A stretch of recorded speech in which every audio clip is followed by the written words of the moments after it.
Olá pessoal, estamos de volta a 2026. Nós tivemos uma parada de final de ano para as festas e nós acabamos trocando de sede. O nosso podcast saiu da antiga sede para a sede nova. O Andrei terminou o podcast novo, com muita novidade. Agora vai ter acústica também. Hoje eu recebo meu primeiro convidado aqui, o João. Eu conheci ele no Campeonato Paulista de Automobilismo. Esse é uma das principais referências no Brasil e talvez no mundo na parte de processamento de dados de telemática, desenvolvimento automotivo, entre outros. Seja bem-vindo ao meu podcast, no Papo Sem Fronteiras, né? Papo Sem Fronteiras é um programa que promete trazer diversidade de conteúdo. Como a gente está explorando muito a telemetria, você caiu como uma luva aqui, João. Seja bem-vindo aqui no programa. Oi, boa tarde, obrigado pela oportunidade. Eu tenho um pouco de experiência nessa área que eu vou dividir com vocês, tá? Tudo que vocês tiverem de necessidade ou vontade de saber, nós vamos tentar explanar no podcast hoje. Eu vou deixar vocês bem curiosos, ele está sendo bem modesto. Nós entramos aqui num assunto profundo, telemetria, e aí ele me falou que ele pegava motores do Uno Fire, né, 1.3, 1.4 e trocava os motores de avião. Então, para vocês verem o quanto ele conhece de telemetria, da parte automotiva, entre outros. João, conta um pouquinho da tua história de vida, tua carreira, para o telespectador entender um pouquinho com o que ele vai aprender um pouco hoje, hein? Então vamos lá, eu comecei no automobilismo na arrancada, né? Comecei correndo, depois eu passei para ser preparador. Comecei como mecânico, depois passei para preparação. E me formei na faculdade. Eu falava pro meu chefe assim, olha, o dia que eu me formar na faculdade, eu nunca mais vou trabalhar com carro de corrida. E aí me formei, saí da oficina, fui trabalhar no escritório de engenharia. E como eu tinha muita hora extra, um dos fabricantes de engenharia de injeção nacional me chamava assim, Jô, você não quer me ajudar no projeto? Jô, você não quer me ajudar no projeto? Você não quer me ajudar no projeto? E voltei para ajudar no desenvolvimento de uma injeção eletrônica nacional, né? E aí quando eu voltei para o circuito. Isso foi por volta de 2005, 2006. E nunca mais saí. Abandonei o escritório de engenharia e tô só com isso aí. Trabalhando com preparação de carros, engenharia e desenvolvimento. Na verdade, quando nós entramos para esse mundo do automobilismo, e lá a gente pode exercitar verdadeiramente a nossa capacidade de criação, de adaptação às variáveis, e quando a gente fala em variáveis, né, se você mantiver a temperatura, ambiente, pista, etc., o começo da corrida é totalmente diferente do meio, que é totalmente diferente do final da corrida. A gente estava falando um pouquinho aqui agora, e isso entra na veia, essa adrenalina, eu acho que a gente não abandona mais, né? Não, a gente sempre está buscando assim manter uma performance no carro. Do primeiro treino até o final da corrida, a gente tenta sempre manter uma performance estável, né? Quer dizer, o carro que o cara tem desde o primeiro treino, ele não consegue ter na corrida, mas a gente tenta ao máximo fazer com que esses números se repliquem. Então a gente vem melhorando tudo para que tudo seja melhor. Mas nem sempre é isso possível, né?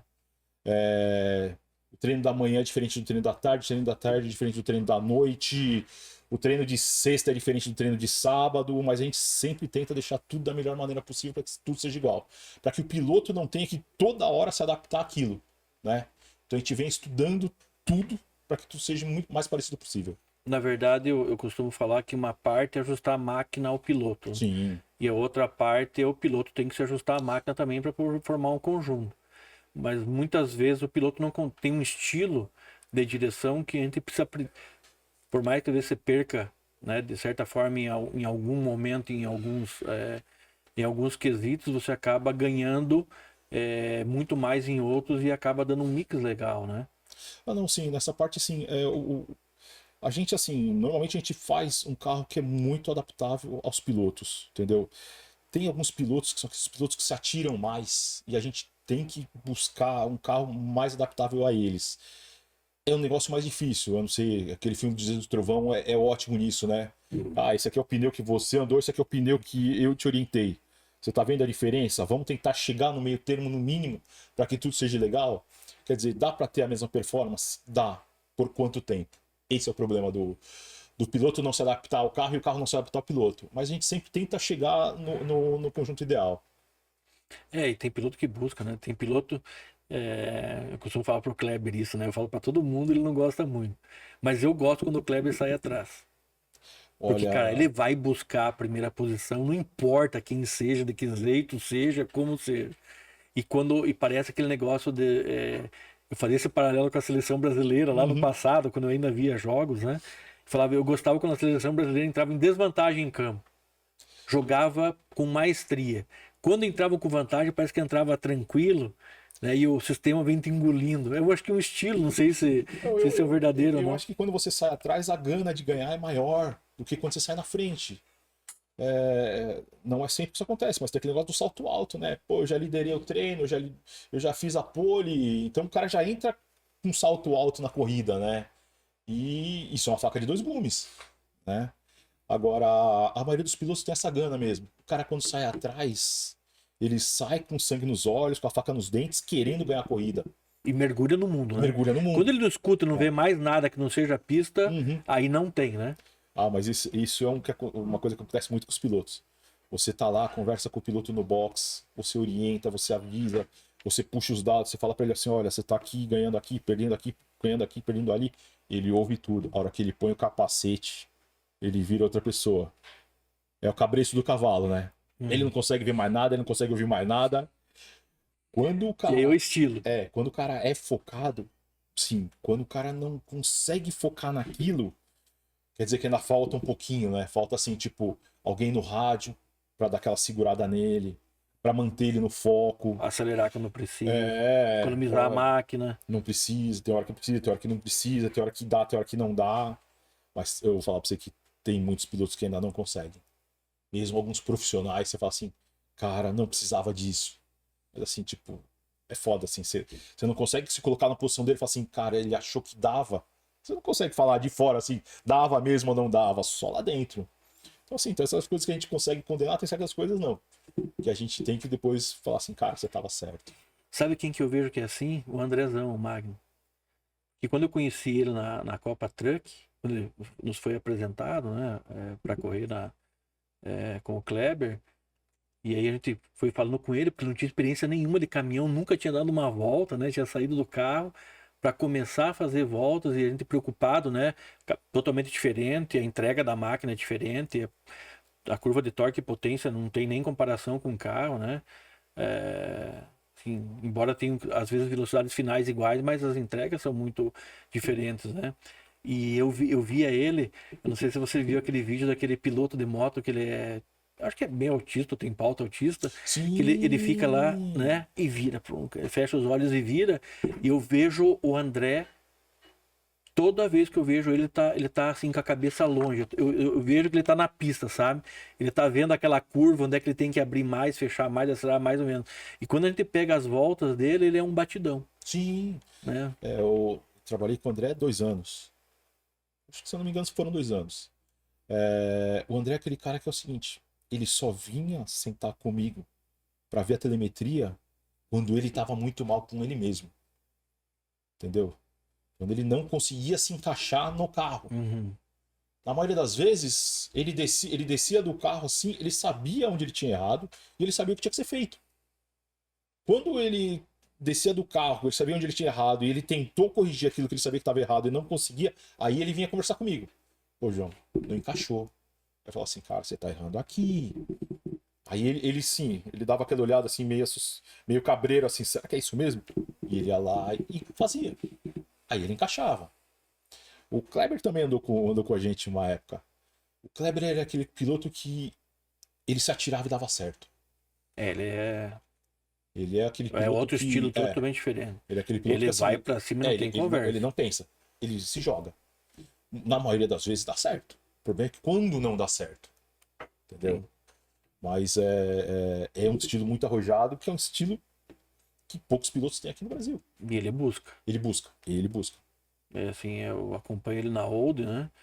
E até quando eu estive lá, aí eu fiquei lá em cima naquele morrinho que dá pra ver Uhum. toda a reta oposta lá, as curvas de miolo, sendo e tal. E aí eu conseguia ver como ele entrava e saía das curvas, e aí eu passava, falava, ó, né, pra poder acertar o carro.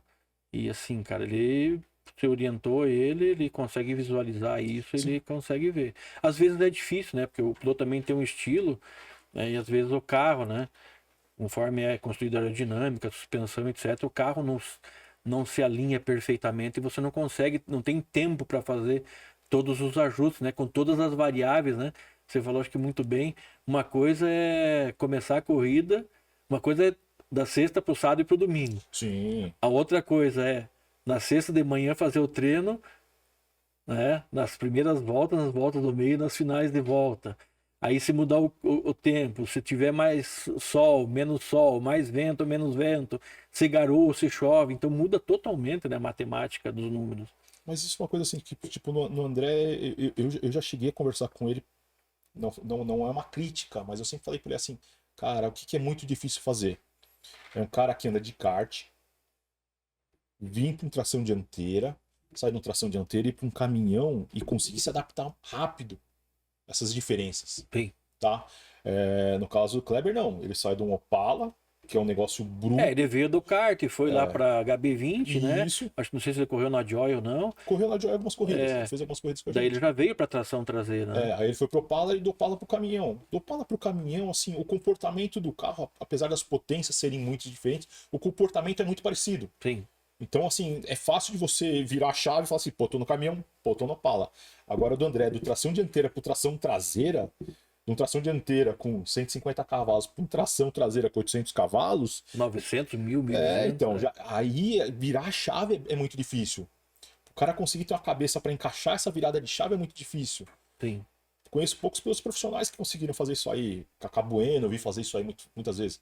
Ele descia do linha e tava no estoque, entendeu? Sim. O Rubinho Barrichello, viu? Consegue sair de um tração dianteira e para um tração traseira e consegue virar a chave muito rápido. Agora, outros pilotos não, cara. O cara demora um treino, dois, para vestir o carro. E o André foi muito legal, sabe? Porque, lógico que a gente, na primeira dele, a gente não deu motor para ele, porque até ele sentiu o caminhão, etc e tal. Aí aconteceram algumas coisas, né? A gente colocou ele de volta na pista, deu um pouquinho mais de motor, mas ninguém ia conseguir correr com o caminhão. E já na segunda corrida, ele já entrou no patamarzão dele lá, que não é assim, como primeira corrida, não ser o último, né? Se passar 3, 4, 5 já estão correndo a tempo, já é uma vitória brutal, né? Sim. Agora me conta um pouco a importância. Eu sempre levo um vídeo do Ayrton Senna, quando ele fala que a gente tem que provar a vida inteira, por mais especialista que você seja, que você está certo. E na telemetria a gente vive isso, né? Porque a gente tem o piloto, tem equipe, tem chefe de equipe, tem mecânico. E por mais que os dados mostrem fielmente, né, como acontece a evolução, parece que a gente tem que estar provando toda a corrida que aquilo funciona, é bom e aquilo vai melhorar. Conta um pouco como funciona isso. Essa é a parte mais engraçada, né? Porque assim, normalmente o piloto ele leva a câmera dele, então ele desce com o board do carro, do caminhão. Já tem as voltas dele, as voltas mais e aí ele fala assim, pô, mas tá vendo? Eu fiz a junção melhor que o cara.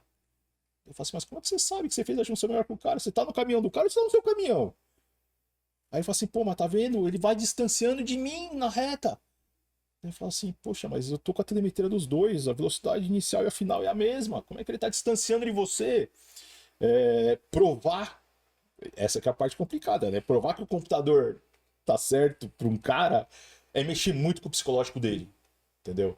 Ele tem que acreditar muito que aquilo que tá no computador é fato, é real, entendeu? E aquilo que tá na imagem dele, ele pode estar distorcido até pelo ângulo que a câmera tá fixada, entendeu? Às vezes ele fala assim, pô, mas eu ouvi ele acelerar e eu acelerei antes que ele. Não, e tem essa arrancada, a saída, né? Sim. Ou ele saiu, entrou melhor, fez uma entrada melhor, vai ter uma saída melhor. Mas E aí ele pega aquilo como padrão, né? Uhum. E na verdade a telemetria são todas as voltas. São Uma todas as volta é voltas, melhor e uma é pior e uma sim. mais ou menos, né? E aí eu consigo pôr uma em cima da outra. Pô, tá vendo? Aqui você foi melhor, ali você foi pior. Mas assim, numa categoria como a truck, que assim, todos os caminhões são muito parecidos, você não tem uma diferença tão grande assim de um caminhão para outro. Então, cara, não tem como assim você falar assim, tipo, o desempenho do cara é muito melhor que o seu. Ah, tudo bem. Você pode ter um problema mecânico no seu, mas quando tá de igual para igual, cara, todos eles são muito parecidos, todos os pilotos também, É como se fosse uma NASCAR, né? Tá andando todo mundo meio todo juntão, né? mundo meio E aí junto. você tem os blocos na corrida, né? Sim, Embora nós tenhamos assim uma visibilidade um pouco menor, mas você vê o bloco dianteiro, o bloco do meio e o bloco de trás. Em sim, todas, seja ela no Paulista Automobilismo, seja na Copa, na Fórmula Truck, né? sim. E só que assim, algumas categorias você tem algumas desigualdades do tipo, você consegue passar na força do motor. Cara, uma truck, uma Copa Joy, você não passa na força do motor. Você tem que atormentar o piloto para ele cometer um erro. E você tem que estar pronto na hora que ele cometer Dá o um erro, bote. dar o bote. Só que qual que é o problema? Vamos lá. Qual que é o problema de você não classificar bem? Vamos falar de classificação. Você não classificou bem. Ah, eu larguei em sétimo, oitavo. Você tem uma corrida de 15 voltas. Você quer ganhar a corrida com 15 voltas, você está em sétimo. A cada duas A cada voltas, no tem que máximo, passar você tem que passar um cara. Pô, então é o seguinte: assim, é muito audacioso, né? primeira volta, você tem que fazer A igual não a ser que se ele. enrosca meia dúzia da frente lá e Sim. você sai de boa, né? Mas a ideia é assim: primeira volta você tem que fazer igual a ele. A segunda volta, você tem que fazer melhor que ele. Passar ele. E a terceira, você tem que, no mínimo, passar ele. E aí, se você fizer 3, você já não tá lá em Já não, primeiro. tá, já não vai chegar em primeiro. Porque é 3 por 1, não é 2 por, não é 2 por 1, né? Então, assim, classificação para mim numa corrida de sprint É muita coisa. tem que ser É porque normalmente quem perfeita. larga na frente, se não se enroscar, vai terminar na frente. Primeiro porque pega ar mais limpo. Segundo porque pega ar mais frio. Terceiro porque pega pista mais livre. Você consegue fazer a tua trajetória. Sim, Terceiro que se você tiver uma diferençazinha de performance do segundo, você não precisa estar cuidando no retrovisor, você pode fazer a tua corrida, né? sim. E não uma corrida que você tem que estar cuidando e daqui a pouco você erra que você vai receber o bote. Ah, e você correr olhando pro retrovisor é a pior coisa do mundo. Você perde para você mesmo. É. Você quer ver o piloto perder para ele mesmo? É a hora que ele começa a olhar para trás. Acabou a corrida dele ali. Acabou a corrida dele ali. A outra coisa que eu vejo também, João, que eu falo inclusive na equipe, né? O piloto nunca pode ser ele o errado, né? Mas isso aí não tem jeito. Não tem Eu acho jeito. que não é nem questão de não ser, né? Porque se ele assume que ele está errado, eu acho que ele entra numa retórica que não é boa. E eu vejo que muitos procuram sempre ter um motivo. Eu sei porque eu fui atirador de prato, né? Nunca estava em mim atirando o prato. Sempre era o vento, né? Ou era a posição, ou era a máquina, Mas ou era alguma coisa. eu acho que assim, se você tem,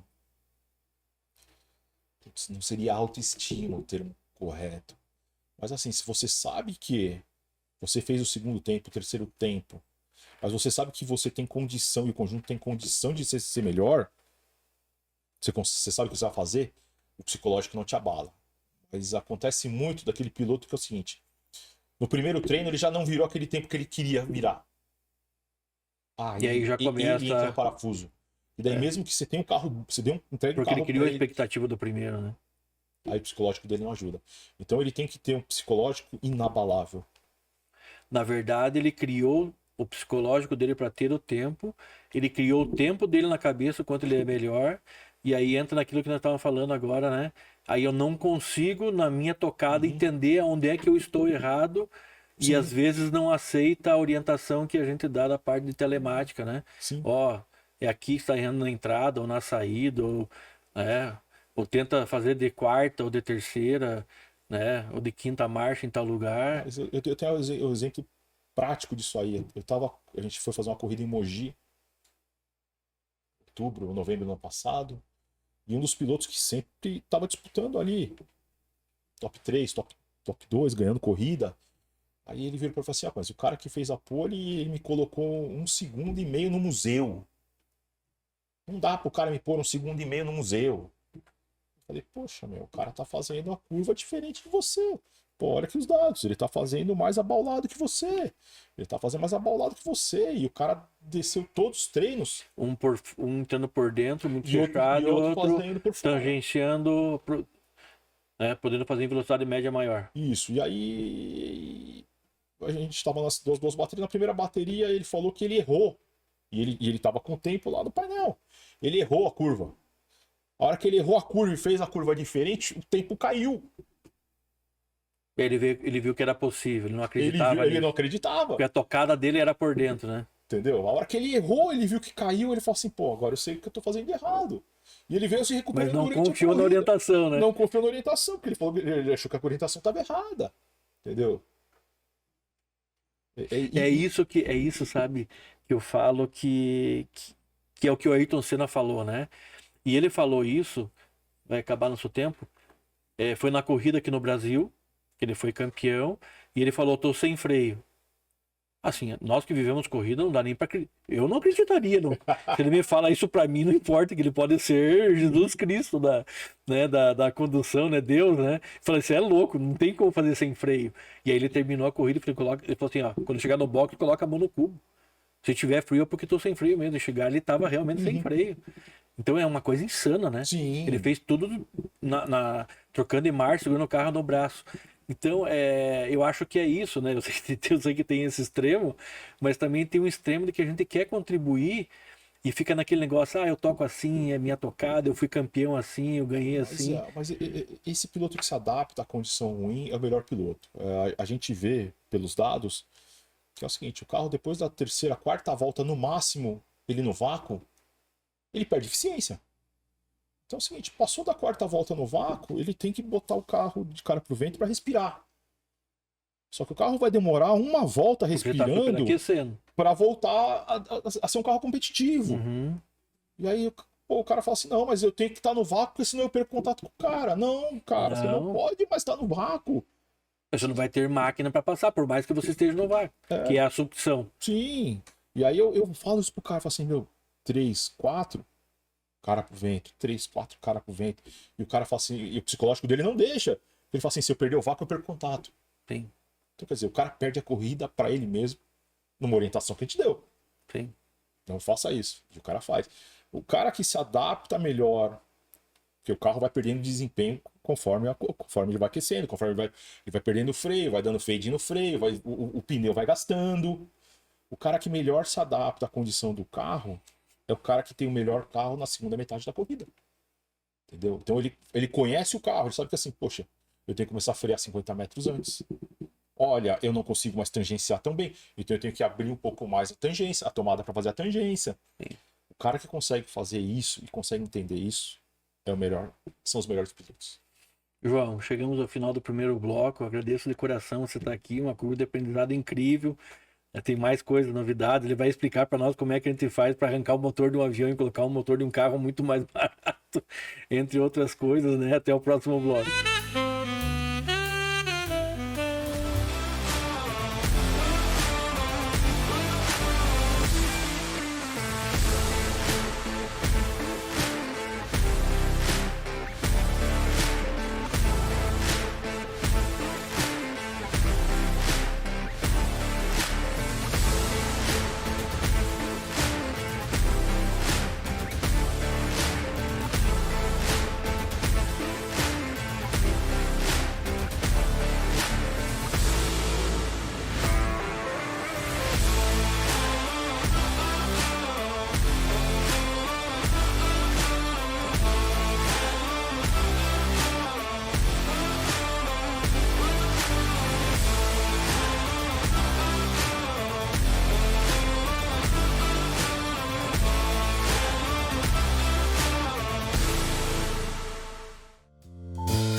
Olá, pessoal, estamos de volta aqui no nosso segundo bloco.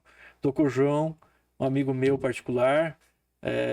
Ele é um dos especialistas aí do Campeonato Paulista de Automobilismo. Já correu muito na Copa Truck, trabalhou lá na ESG com o pessoal, conhece demais a telemetria de máquina, regulagem, tocada e outras coisas. E no bloco anterior nós entramos num tema muito legal. Eu escrevo bastante sobre a questão da economia, trazendo...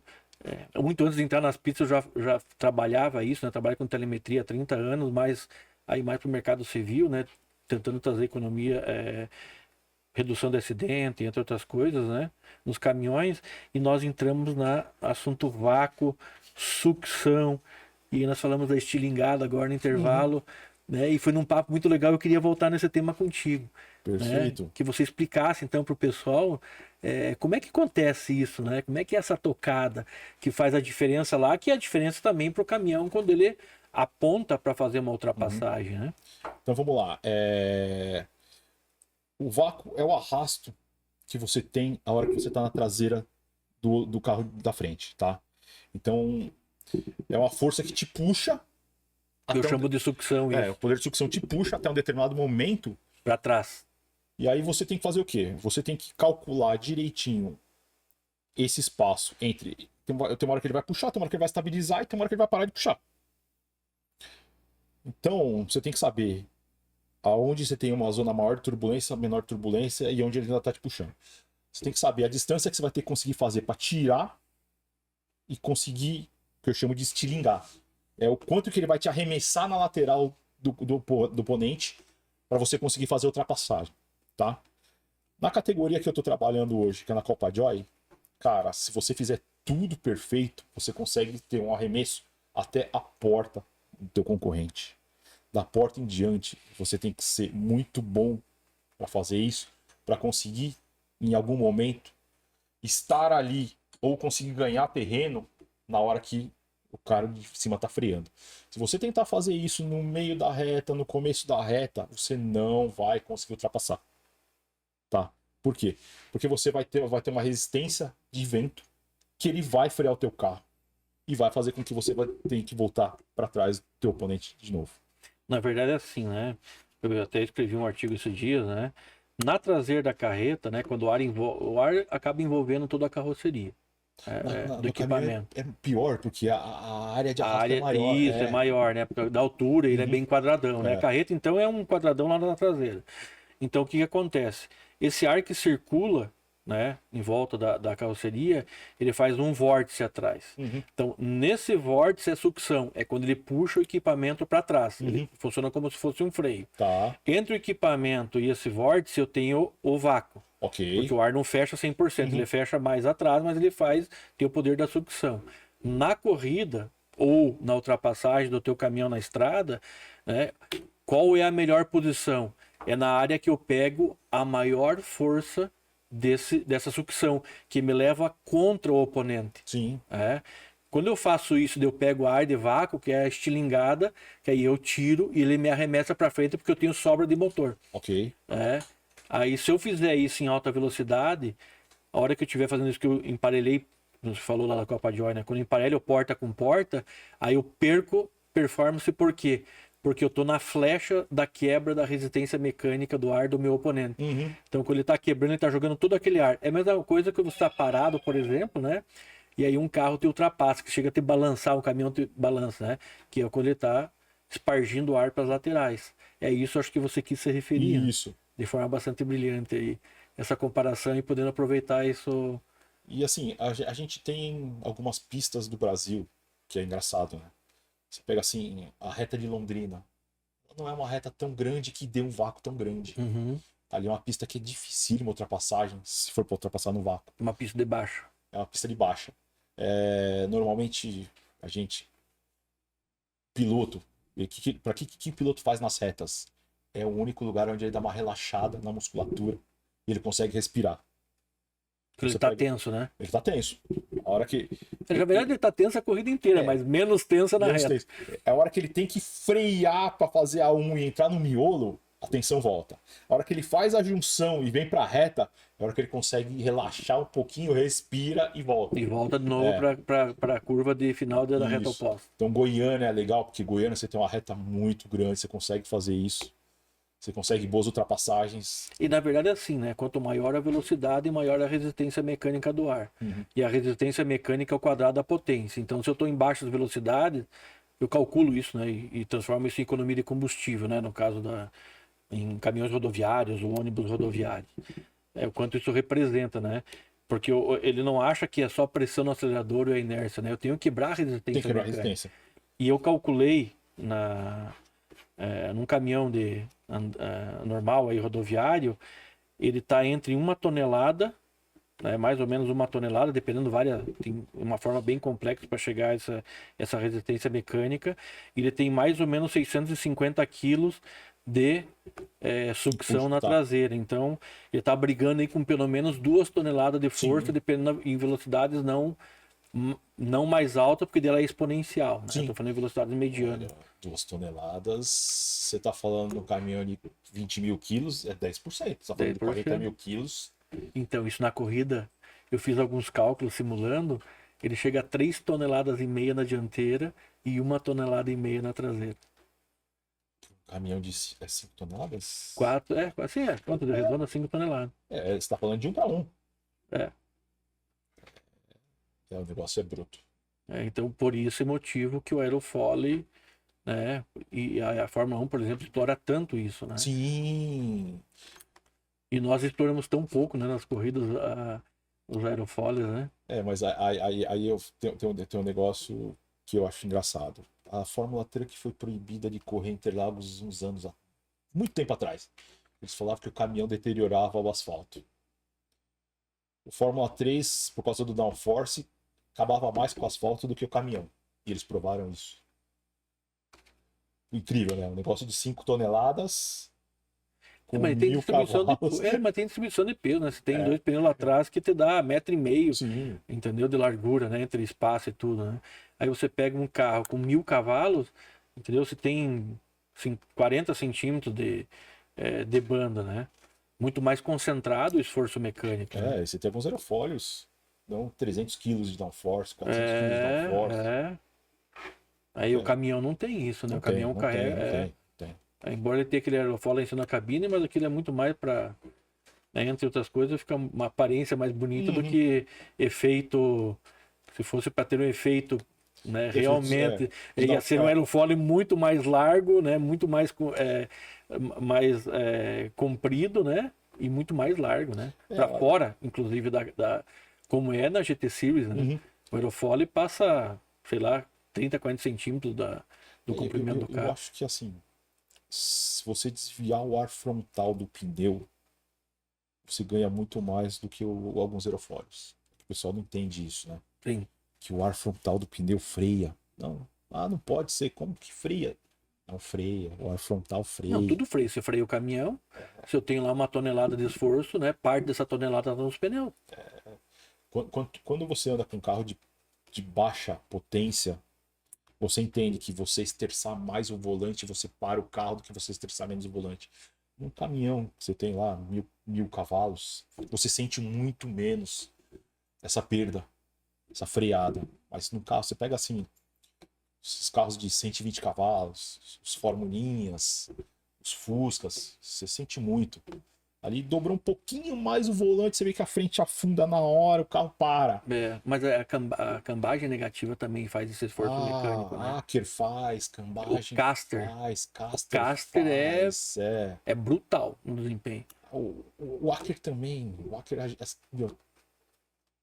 a gente não pega esses carros de turismo, a gente não muda o Aker para mudar essa conta. A gente mantém a caixa de direção no mesmo lugar, a gente mantém a manga no mesmo lugar, a gente mantém os terminais no mesmo lugar. Isso, aí você tem o braço Pitman, né? Tem o curto e aí você tem a parte longa, né? Sim. O caminhão a gente ainda muda um pouquinho. Mas ainda tinha que ser central, né? Tinha que ser central. A inteligência é central. Né? Mudar tudo pro centro, né? Para poder tocar. Legal. Conta para nós um pouco, eu achei muito interessante, nós estávamos conversando no intervalo, a tua experiência profissional, e acho que todo mundo quer saber Como é que eu tiro um motor de um carro, coloco em um avião, e consigo fazer ele Ah, voar tal igual fosse fabricado nas melhores fábricas do mundo, aí então pelo vamos menos nos lá. monomotores, né? Os trikes são aqueles aero. Como é que é? É uma asa leve motorizada, Sim. com uma cabine. É o mais levezinho, né? Acho que vai Isso. 3 ou 4 passageiros, né? Dois, três ou quatro. Dois Dois passageiros. passageiros. E ele vinha com o motor Rotax, né? Que é o mesmo motor que sai nas motos da BMW. E é um motor extremamente caro. O custo de manutenção é muito alto. E aí um dia um cliente meu, que eu venho da calibração de motores, né? E aí ele veio e falou assim, poxa, mas será que não dá pra gente adaptar um motor nacional mais barato? E aí ele veio com um motor do Fire 1.3, né? Sim. Ele falou assim, olha, João, se eu fizer a caixa de redução, com a caixa de redução e hélice, será que a gente consegue virar 5.000 giros isso aí? Eu falei, cara, vamos experimentar, né? Vamos experimentar, vamos experimentar, vamos experimentar. E assim, a gente conseguiu fazer funcionar. Ele fez uma caixa de redução perfeita, que só serve no Fire. E a gente fez uma hélice com um ângulo e altura perfeita que dava isso certinho.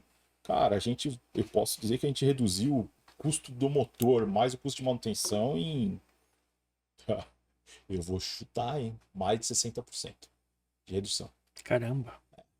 É porque nós estamos falando de um motor importado, que você tem um orímetro lá que cada vez que vai comer você tem que trazer um técnico de fora, você tem que trazer peça de fora, você tem que trazer tudo de fora, com motor Fire, E aí sai de lá num preço, quando chega aqui no Brasil dobra o preço, dobra o porque é assim preço, que funciona. tem A conta de imposto, tem padeiro com tudo é o tudo. dobro, né? E aí, conforme a gente foi fazendo isso funcionar, ele falou assim, cara, e a gente tem que ser o mais simples possível, porque se der problema lá em cima, o negócio cai. Aí a gente E veio. tem que ser bem feito. Tem que ser bem feito. A gente veio simplificando ao máximo, cara. A gente colocou uma injeção eletrônica que não tinha correção por sonda, tinha correção por densidade do ar, temperatura, e a gente eliminou todos os outros periféricos. Então, assim, é um negócio praticamente analógico que funciona. Cara, funciona perfeito. Os últimos aviões que eu montei, a gente passou por um motor que era um motor de Golf. Que era um motor maior, mais pesado, 2.0. 2.0 e tinha uma cilindrada maior, mas precisava de uma potência maior. Mas também é uma coisa. Mas aí também dava mais empuxo e ia decolar do mesmo jeito. Tinha também mais potência, Mesmo mais jeito. torque, né? É só. Tudo é a caixa de redução e a hélice. Acertou a hélice. É porque Funciona. eu lembro na década de 90, eu tava indo pra Chapecó e era. Nem lembro que avião que era. Eu só sei que tava eu e um amigo meu, chegamos atrasados, e aí ainda dava tempo de embarcar, né? Falou assim: dá tempo, ainda vai ter que pesar vocês e as malas. A única vez na minha vida que no transporte de passageiros, né, era na TAM, na época da TAM ainda, eles nos pesaram e pesaram as malas, fizeram o cálculo técnico, viram densidade, umidade do ar, que isso é muito importante. Eu trabalhei um pouco com o transporte aéreo de cargas, né? Uhum. E a hora que a gente mais gostava de decolar era de madrugada, quando o ar é mais frio e mais denso, para a gente poder levar alguns quilos a mais de Sim. carga. Ah, mas é os negócios incríveis, né? Vamos pegar a Segunda Guerra Mundial, o Mitsubishi Zero. A estrutura era feita de bambu. Cara, eu não teria coragem de voar num avião que tem asa de bambu. Ah, era o avião mais rápido de todos. Era o avião mais leve de todos. A estrutura dos Mustangs já era, E não caía.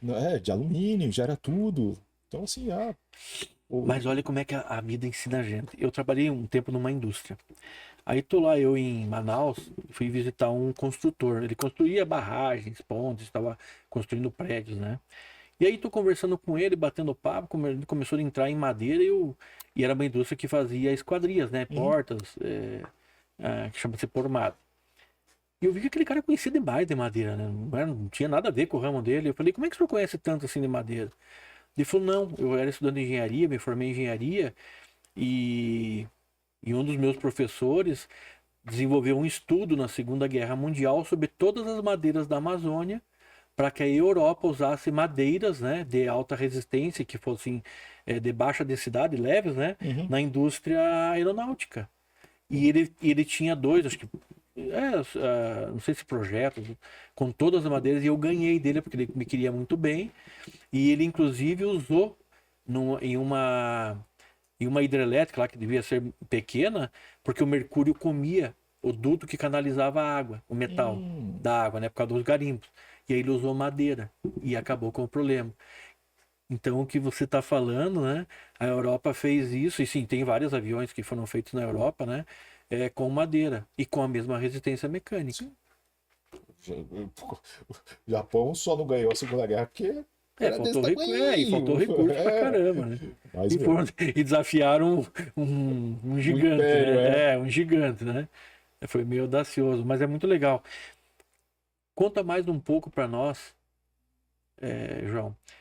Como é que essa questão de processar os dados, o que que vem da telemetria, como que ajuda, como é que essa questão da relação de pista, como é que você analisa e pode falar para o piloto que eu quero fazer de um paralelo com o mercado civil, de que forma que você, né, que está nos assistindo, pode levar para o seu carro, para sua moto, né, para o seu caminhão, seja ele uma carreta, um truque, um toco, então, pro trem, pro navio, que eu sempre falo que é tudo igual, né? Resguardadas as devidas proporções.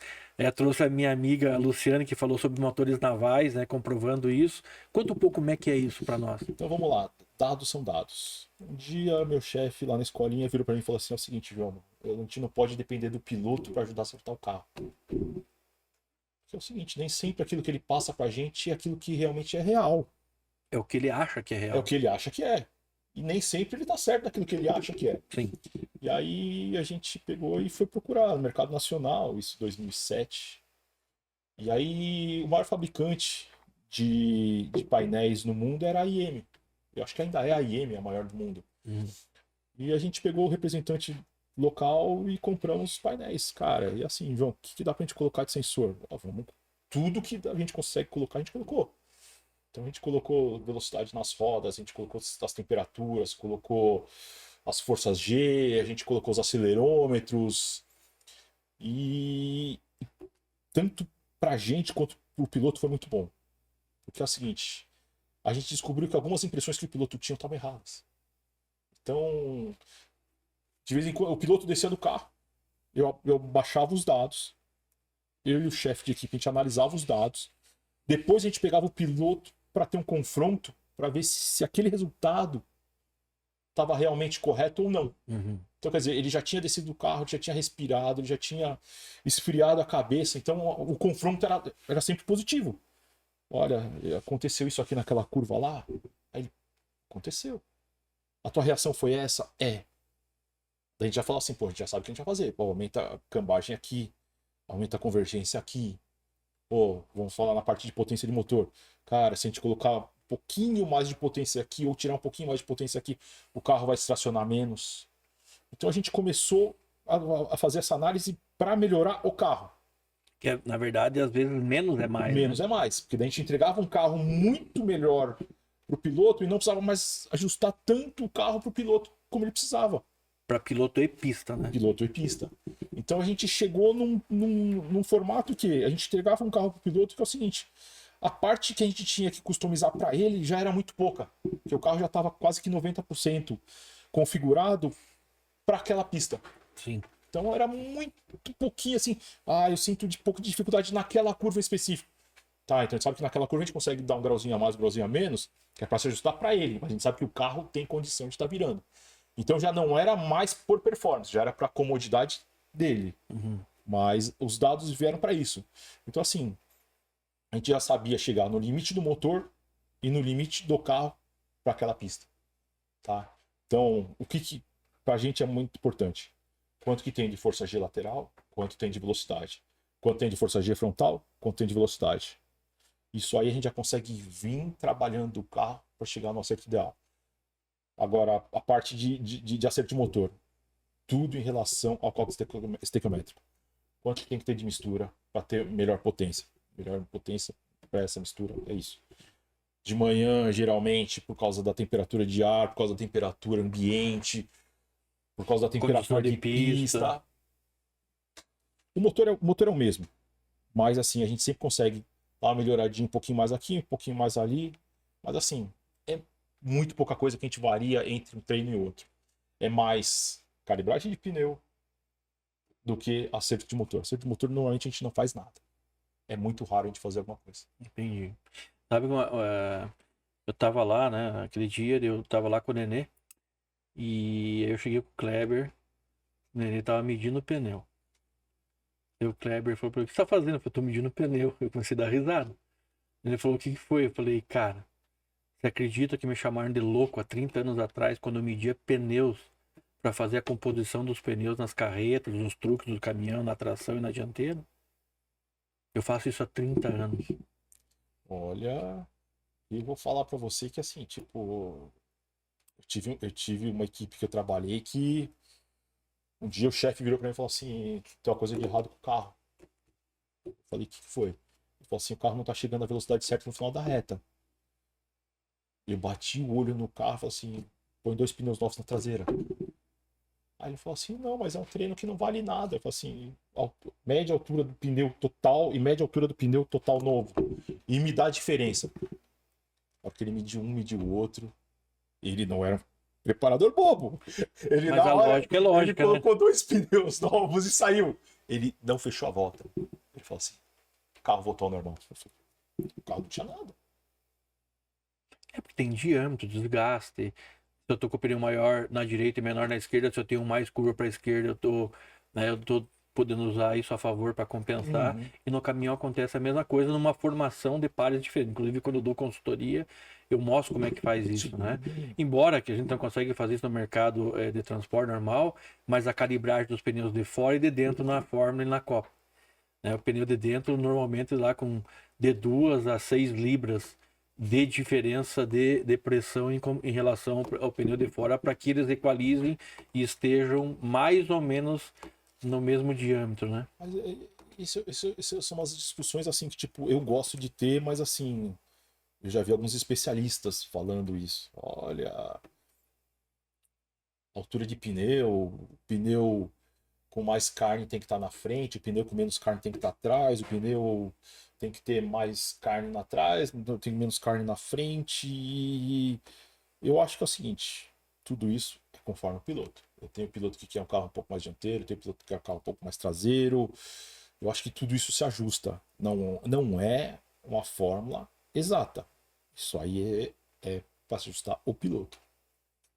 Mas em relação à performance, a gente já sabe quais são as alturas certas. Não Sim, tem como não tem fugir como muito. mudar, né? E dentro do processamento de dados, né? Essa comparação, né? Quando a gente tem, óbvio que a gente não consegue muitas vezes fazer isso na estrada porque eu não tenho 2 caminhões, 3, 4, 10, 20 caminhões, né? Andando no mesmo trecho com o mesmo caminhão, a mesma carga, o mesmo relevo, né? A mesma condição para poder entender essa diferença. Na tua visão como especialista, o que que as empresas deveriam de abordar, né? Porque a gente fala em telemetria, telemetria, mas está cheio de empresa aí vendendo telemetria com velocidade, rotação de motor e isso não é telemetria. Não. Embora isso seja importante para analisar outros fatores, né? Mas eu tenho fatores muito mais importantes como temperatura, temperatura de trabalho do motor, pressão de pé no acelerador, né? Temperatura dos freios, temperatura do óleo de transmissão. Falamos agora há pouco sobre isso, né? No intervalo. É, transmissão, motor, Eu acho que a gente tem que diferencial. dividir telemetria em duas partes. O que é para performance do carro e o que é para performance do piloto. Tá? O que é para performance do carro, aí são todos os dados referentes ao motor mesmo. Temperatura de ar, temperatura de água, sonda, rotação. Eu acho que isso aí é o mínimo que tem que ter. No caso do caminhão, que é turbo, olha, eu tenho que saber se a pressão que a turbina está gerando e a pressão que está entrando no motor é a mesma, se a temperatura, se o intercooler está funcionando, então eu tenho que saber se a temperatura que está entrada no intercooler, que sai do intercooler, está certa, entendeu? Então isso é o tipo de coisa que a gente tem que saber, tá? Se determinada rotação de motor ele tem uma performance melhor ou não. Eu já cheguei a pegar um regulamento de um carro e a gente tinha o seguinte, a borboleta ela é livre. Ela pode ser entre 42 milímetros e 44 milímetros. E aí todo mundo o que fazia? Punha maior. Vamos pôr a maior, vamos pôr a maior, vamos pôr a maior, vamos pôr a maior. Cara, a gente mediu no dinamômetro, a gente pegou 3 curvas. A gente pegou uma de 44, uma de 45, uma de 46. Ok, são 3 curvas diferentes. Para um dos autódromos que a gente andava, a de 45 era muito melhor que a de 46. Pergunta se o pessoal trocava de 46 por de 45. Não. Por quê? Porque eles não sabem fazer conta. Ninguém se preocupa em fazer conta. Todo mundo pensa, ser maior é melhor. Tudo pensa que assim, quanto mais, melhor. Potência sem tração não é nada. Como é que eu sei que potência sem tração não é nada? Ué, eu vejo quanto que eu tenho de nível de deslizamento de embreagem e de quanto patina a roda. Então eu tenho que ter um sensor em cada roda. Eu comparo uma dianteira com uma traseira, cruzado. Mais uma dianteira com uma traseira, cruzado. E aí eu olho se a minha velocidade do câmbio, a minha rotação do câmbio é a mesma rotação do motor. Se a rotação do câmbio do motor é a mesma, a minha embreagem não está patinando. Se minhas 4 rodas cruzando tem aquela diferença certinha que tem que ter quando você está fazendo uma curva, sim, tem uma diferença errada. Não adianta eu ter 1000 cavalos. Com 800 cavalos eu consigo ter o mesmo desempenho. Exatamente isso. Tá, então... João, já passamos bastante do nosso segundo módulo, desculpe te interromper. Quando o papo é muito legal, né? Flui e tem muito tema. Eu já convidei o João para vir outras vezes aqui, porque tem muito assunto telemetria, que eu creio que a gente, né, através das pistas de corrida, nós podemos ajudar você, que é motorista, né, que tem um carro de passeio, que vai trabalhar, ou você motorista profissional. Muito obrigado por enquanto e até o próximo bloco.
Olá pessoal, estamos no nosso terceiro bloco. Estou aqui com o João, um amigo especialista em telemetria do mundo automotivo de fabricação, agora há muitos anos já no mundo automotivo de competição.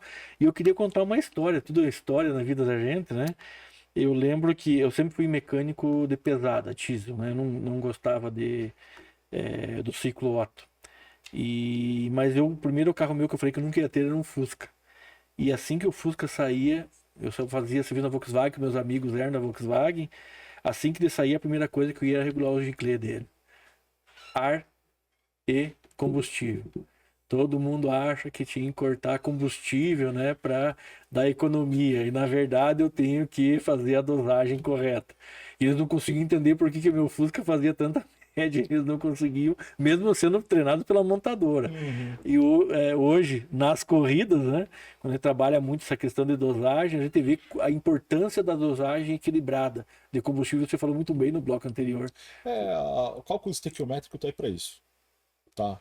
Aí é um negócio que é complicado. Vamos lá. Qual a maior potência, em qual sonda eu tenho a maior potência do carro, do caminhão? Cara, a gente não sabe, enquanto não coloca ele no dinamômetro. Por emissões, todos os carros têm que ter lambda 1.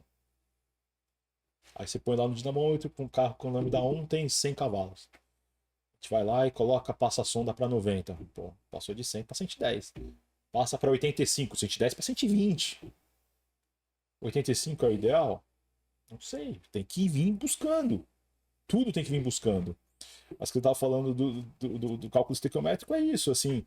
O cara acha que é só combustível. Não, tem uma mistura de partes de ar mais partes de combustível. Se você não tiver partes de ar e partes de combustível certa, o negócio não funciona. Tem que acertar. Tu tem que acertar. E não tem uma conta Aí ainda certa. eu tenho dióxido de carbono, CO2. Aí eu tenho nitrogênio na mistura, né? Que é o principal de toda a mistura. Depois eu tenho particulados minerais. Eu tenho particulados vegetais. Aí eu tenho umidade relativa do ar, pressão atmosférica, temperatura. Aí começa a brincar com os números aí, né? É uma coisa que também ninguém entende, né? O ar quente está expandido. Então não cabe mais nada lá dentro. O ar frio está encolhidinho, então cabe um monte de coisa lá dentro. O nitrogênio, injeção de nitrogênio, né? Frio, né? Congelado. Entendeu? Aí o pessoal fala assim, mas espera aí. Então quer dizer que o carro no frio tem que andar mais. Mas o carro no frio, quando eu dou partida, o carro não sai da garagem. Não, espera aí. Uma coisa é o ar frio, outra coisa é o motor frio.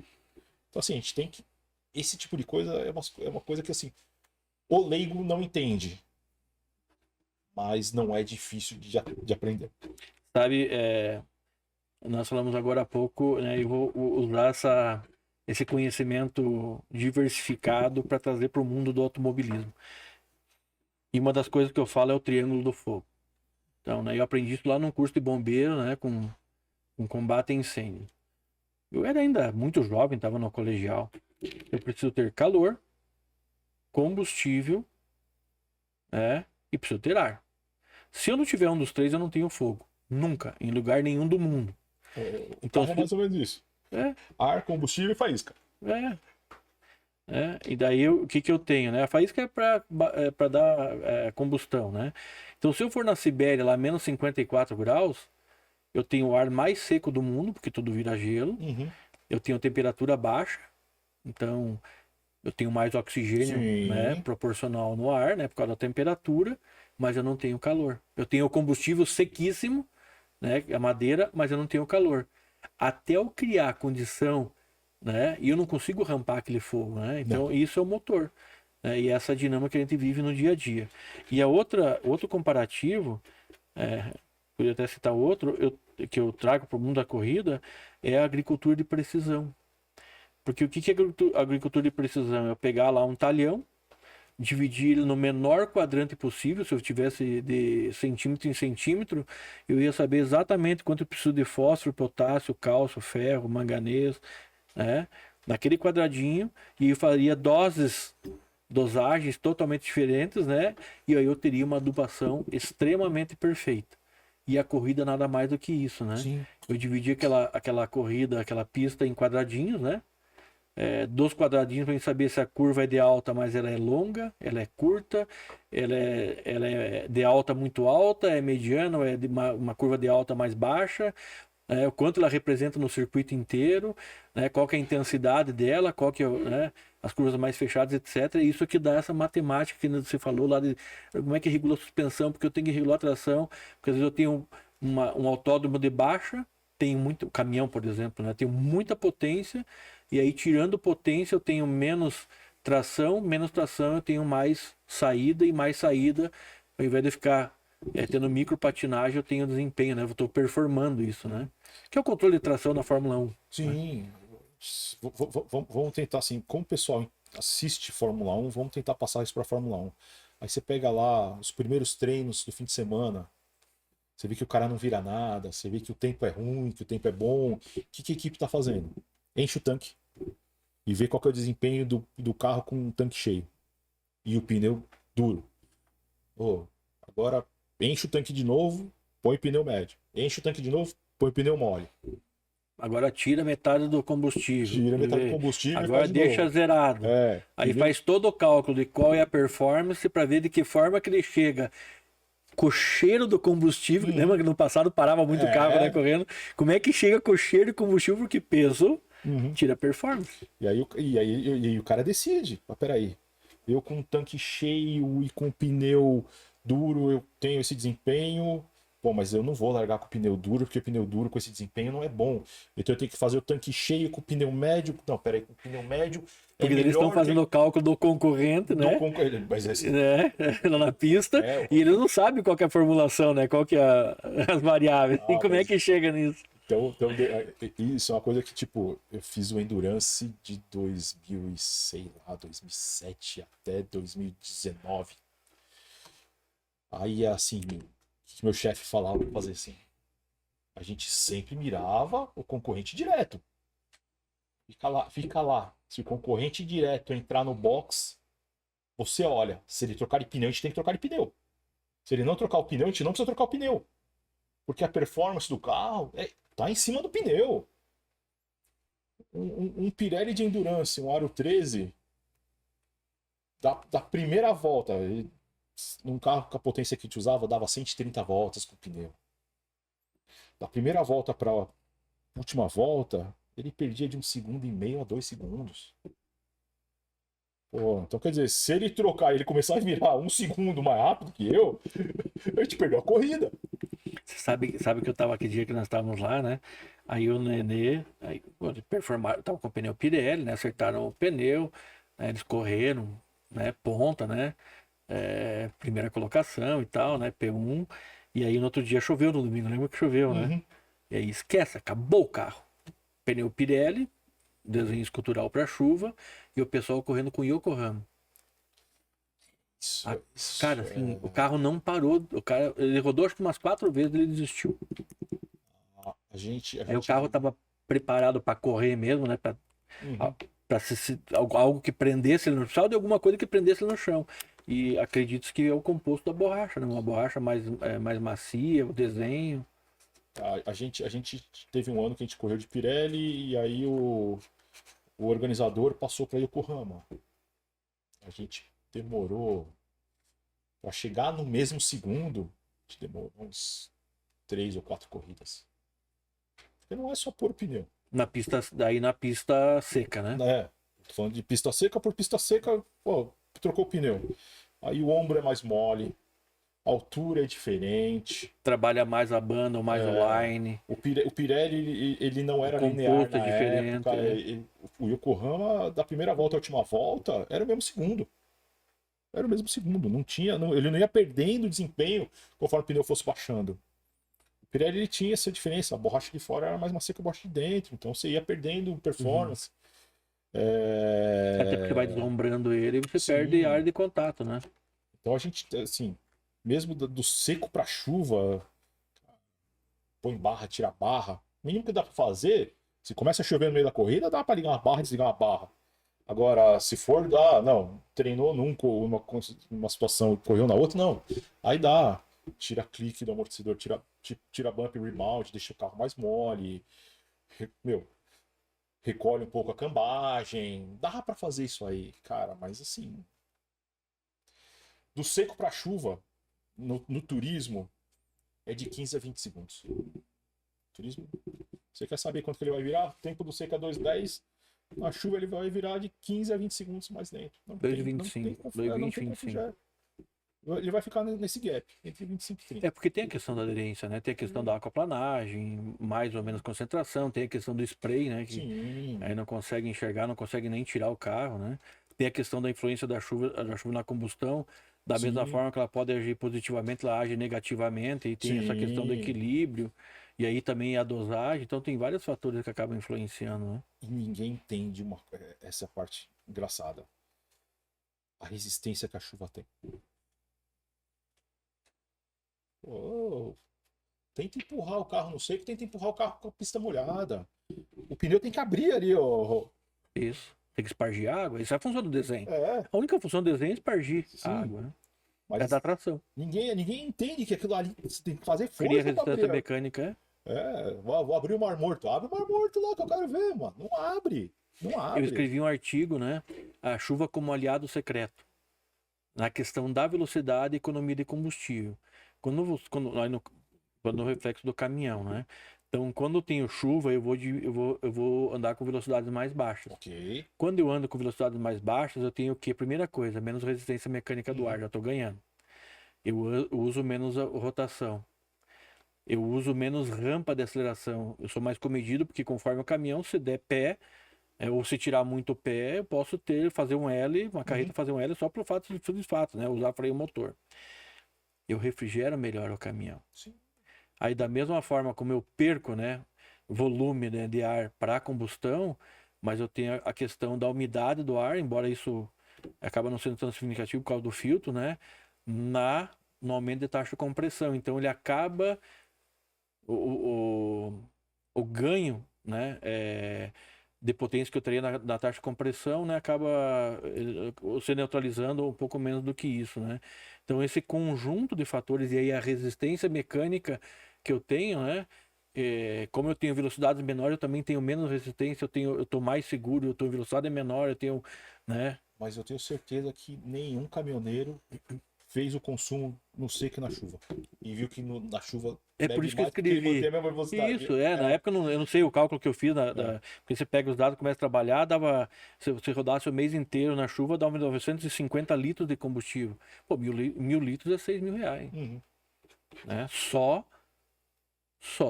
do simples fato, ou menos do que isso, não lembro, do simples fato de você tirar o pé. Por isso que era o aliado secreto, É né? o Porque aliado secreto. todo mundo vê a chuva como, eu vou ter acidente, porque aumenta. Lógico que vai aumentar a taxa de acidente, o cara quer manter a mesma velocidade, quer descer a serra na mesma velocidade, né? Vai dar uma tiada de pé, descendo o serra, usando o freio motor, vai fechar o L. E ainda se tiver retarder, é pior ainda. Uhum. O top brake hoje, o sistema VEB de freio motor, te dá 800, 900, 1.000 cavalos de potência.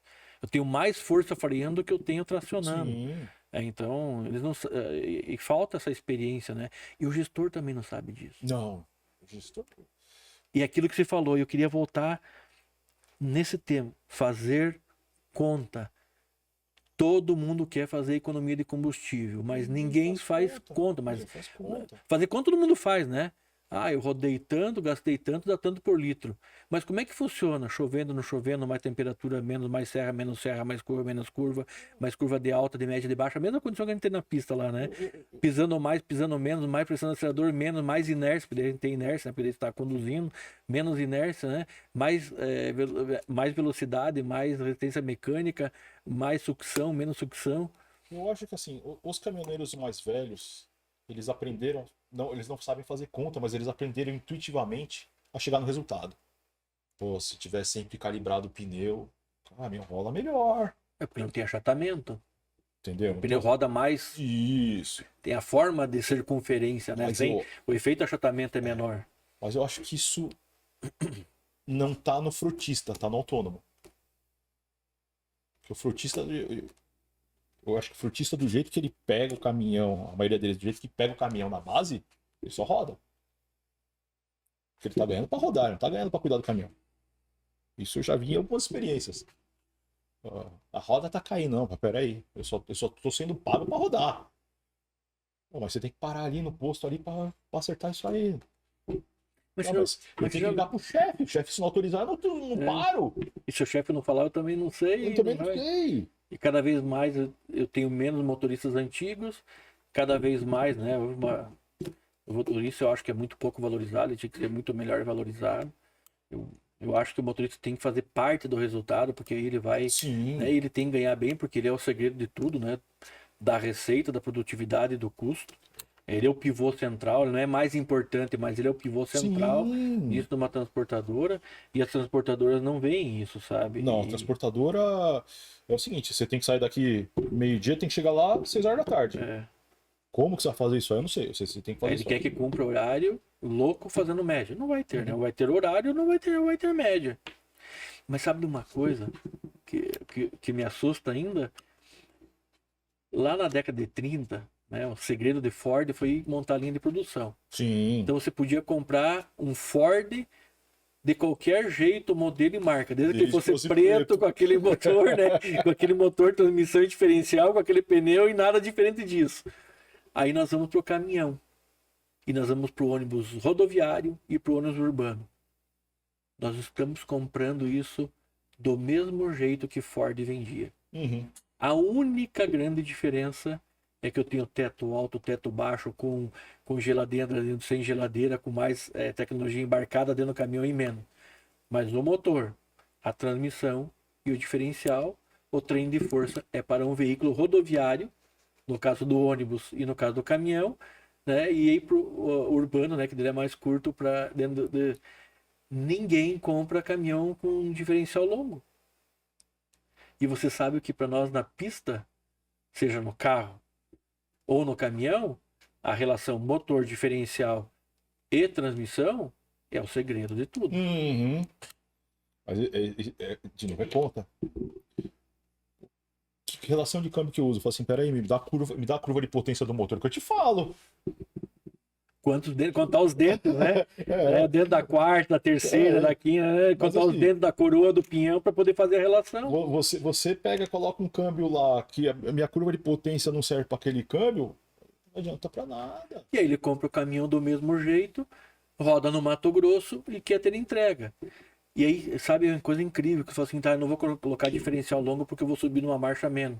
Mas você tem uma marcha a mais. Você vai subir na mesma velocidade. Você tem a Só que ao invés alta, a velocidade escrito baixa, 4, a velocidade vai ser, que é a quarta marcha, né? A velocidade vai ser escrito 3, que é a terceira marcha, mas vai subir igual. Então, mas e na reta você vai ter um desempenho muito maior. Mas por isso que eu falo, o problema é do operador. Que, pô, o cara sabe que ele trocar uma marcha a mais, ele não vai se desgastar. E ele não tá preocupado se o caminhão vai se desgastar mais com isso ou menos com isso, porque não é dele. Por isso que eu falo, às vezes o frotista sofre. Mas ele não compra o caminhão certo também, né? O frotista compra 100 caminhões, 300 caminhões. Qual é a relação, melhor relação marca X, 400 CV, transmissão tal, diferencial tal, igualzinho. Um vai rodar para o Nordeste, um para o Norte, um para o Sul, outro para o Sudeste, e tá tudo certo. João, nós estamos chegando no final do terceiro bloco. Eu quero te agradecer de novo por estar aqui, pela aula. Eu já quero deixar o convite para a gente bater papo sobre telemetria, tentar elevar esse mundo, né, de realmente pegar informação, trabalhar a informação e mostrar quanto a informação é importante para o teu negócio. O quanto a informação trabalhada, né, vai gerar de economia para o teu negócio. E quando eu escrevo lá que dá para dar, pode ganhar 2, 3, 4, 5, 10 milhões, todo mundo fala que isso é loucura. Mas eu não vejo nenhuma transportadora trabalhando informação, trabalhando dado. Até hoje eu não vi nenhuma e eu tenho quase 35 anos de mercado. Então ninguém dá importância para dado. E dado, se dado não fosse importante, a Fórmula 1 não teria evoluído tanto, que é uma das referências, NASCAR, Indy, entre várias outras corridas, né? Rally dos Sertões e tantas outras, né?